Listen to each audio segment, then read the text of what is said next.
Greetings, travelers. It is time for more ghost stories for the holidays.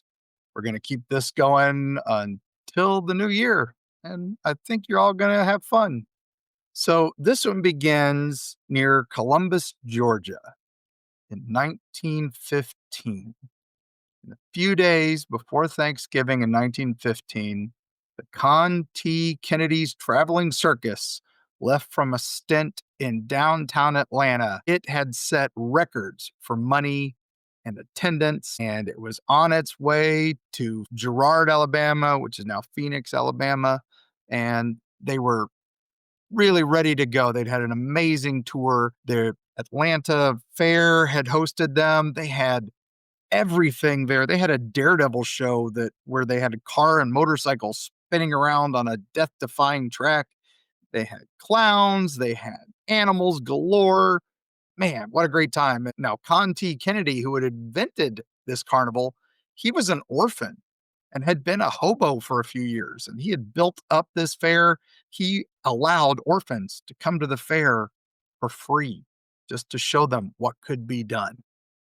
What a great circus. Anyway, they were heading right on their way out of Atlanta, full of performers making its way down the tracks. Now, a train was on its way to Macon, and this is from Columbus, Georgia, and it was stopped at the Muskogee Junction, and a message came through. Now, either the train conductor didn't read the message or just didn't bother, or maybe they just didn't get it. But the Columbus train rolled out on schedule. The message that was missed said, "Wait 10 minutes before leaving so the circus train can pass." Well, shortly afterwards, that passenger train, made of steel, collided head on with the Con T. Kennedy circus train, which was mostly made of wood except for the engine and the caboose. Well, witnesses said that the caboose smashed through all the wooden cars and hit the engine. Now, the passenger train from Macon, mostly steel, a few minor injuries. The circus performers and the animals did not do well. The exact death toll is not really certain. It was at least 16, but estimated around 24. At least 50 people were injured in seriously bad ways. The circus, just destroyed. Flames everywhere, people screaming in terror. And the windows were so tiny. The only thing that could be passed through one of those windows was a small child named Hazel Kempf. She was the daughter of some of those daredevils. The remains that could be salvaged were buried in Riverdale Cemetery in Columbus, Georgia. And the circus owner, Condi, he built a monument over that mass grave to make it look like a circus tent as a tribute to those who died there. Now, what happens is that area is now paranormal groups all over the world come to that little area just outside of Columbus. Sometimes they go to the graveyard itself because they see strange apparitions of circus folk, clowns. They hear carnival music. Some people see people in period costume as though they're looking for the carnival. The grave itself supposedly has a young boy who cries out, begging for a nickel so that he can go see the circus. The circus did perform in Alabama shortly after the burial. They went on for a few more years. Con T. Kennedy never fully recovered from that, and the circus was never quite the same after that. But the spirits live on. Now, we're going to go a little further north, and we're going to go to the Chastain house. This is near Blue Ridge, Georgia. The Chastain house has a very blurry history. It has 3 floors, each with 4 rooms. It's been abandoned for some years now. People have bought it and attempted to make it into a bed and breakfast. But every one of them has failed, mostly because they say contractors won't keep working on it because of disturbances. And what kind of disturbances? None of the contractors would quite say. But again, paranormal groups come to this house often because of the legends.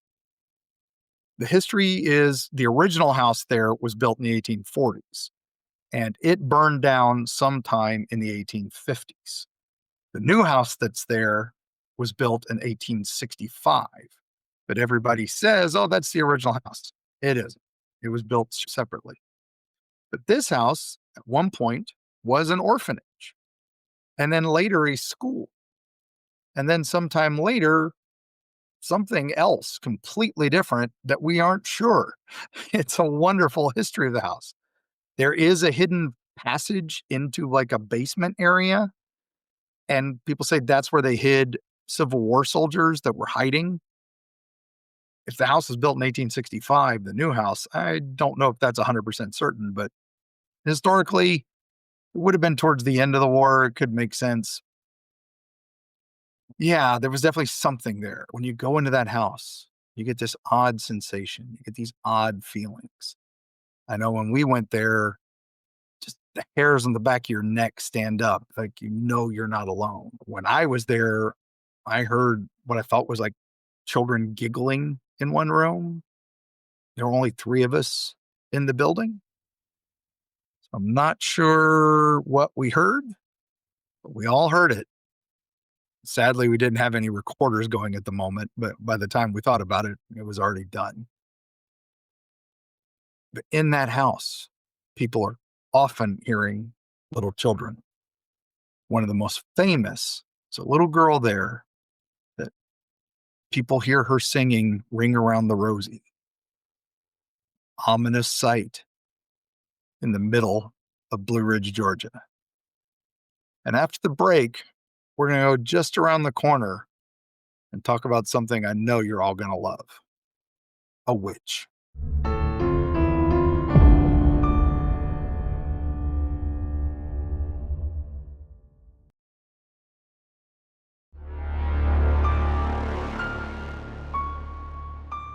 We're back. American witches have been around, what, since the 1600s?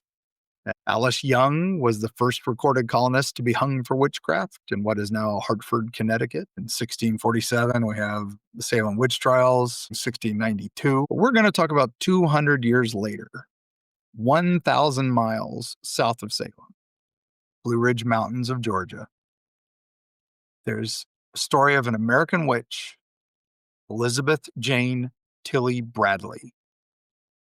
So the story goes that Elizabeth was of Creek Indian descent and that she was working in the town of Tilley Bend. It's kind of a community area, and she was their healer and practiced folk medicine and the like. It's around the late 1800s. Elizabeth and her husband, Jason Bradley, they had 8 children, 6 daughters, 2 sons. During the early 1900s, the Tilley clan suddenly got into some sort of feud with their neighbors, the Stanleys. Poor Elizabeth's family was kind of caught in the middle because one of her daughters was married to a Stanley, and then one of her other daughters was married to a Tilley. And the poor Bradley family stuck in the middle.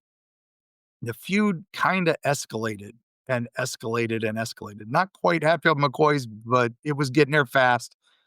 And then it exploded. One Sunday morning, the Tilley Bend community was attending church, and the Stanleys came in force. The Stanley men started shooting into the church and killed several of the Tilleys, including Elizabeth's eldest daughter.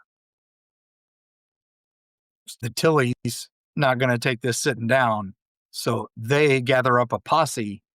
They went over to the Stanley settlement where they were sleeping. During that raid, they murdered a bunch of the Stanleys. Now, during this raid, Elizabeth's pregnant daughter, who was married to the Stanley, she watched as her husband was murdered. And just a short while later, she and the baby died in childbirth. Now, Elizabeth was heartbroken by all this. She had been enraged by some of her children dying. So she cursed both the Stanley Church and the Tilly Church's settlements and said, no child shall live in either family. Well, life went on. Everybody buried their dead. But the big exception was the next year. Every single birth in both settlements was either stillborn or died in the first year. So, was she a witch? Well, people seem to think so. Growing resentment is just getting worse and worse. They're really blaming Elizabeth Jane Tilly Bradley. They're convinced she had hexed the bloodlines. She was terrible. Numerous children are dying. And so the surviving Stanleys and some of the other people of both clans decide that she has to go. So, according to legend, she was captured and sentenced to death by a mob and hanged from a massive cedar tree in the Tilly Bend Church Cemetery. That's the story. To ensure she could never rise again, her body was buried beneath that cedar tree, and her headstone was deliberately placed facing west. Practice to deny eternal rest, right? So that when Christ rises, you won't see him rising from the east. Now, again, that's kind of a fuzzy legend. And that when we went to her grave, it was facing east. Maybe it had been turned around, but her tombstone is facing east. There's also very little historical evidence to confirm that she was killed, but that story's been passed down for generation to generation throughout North Georgia's mountain towns. Now, the ghostly part of this is that tragic history has spawned the ghost tale. Supposedly, a lady in white wanders graves, supposed to be Elizabeth herself, forever bound there. Some people see her standing at the top of the cemetery, just kind of looking out. Others see her still drifting like she's hung from the tree. A lot of people say they hear children running through the ghostly graveyard. Now, Tilly Bend Church is beautiful. It is still an active church. So when you go, please pay your respects. Don't treat it terribly. The graveyard is a beautiful little graveyard. It is a final resting place for many who lived and died there in Blue Ridge. Sadly, it has been subject to some vandalism over the years. A few of the markers have been toppled, gravestones defaced, but please, when you go, it's a ghost hunting destination, but it is also a very important part of Georgia history. We love the folklore. Folklore continues no matter what. That story continues. So Elizabeth Bradley, you may not have been a witch, but your story still is there and continues on. What's funny is we talked to a couple members of the Stanley family while we were there, and they assured us that never heard that story. We just aren't allowed to play up in the Tilly Bend because that area is haunted. But they also mentioned that we don't talk about the Tillys. We don't talk about the massacre. So yeah, be careful of the witch tree of Tilly Bend. Be wary of strange, ghostly sounds of a circus in Columbus, Georgia. And if you go to the Chastain house, see if they've made any further progress on their construction. And if not, ask for a tour. They'll be happy to show you around, and listen closely for that chilling sound of Ring Around the Rosie. And we'll see you on the other side.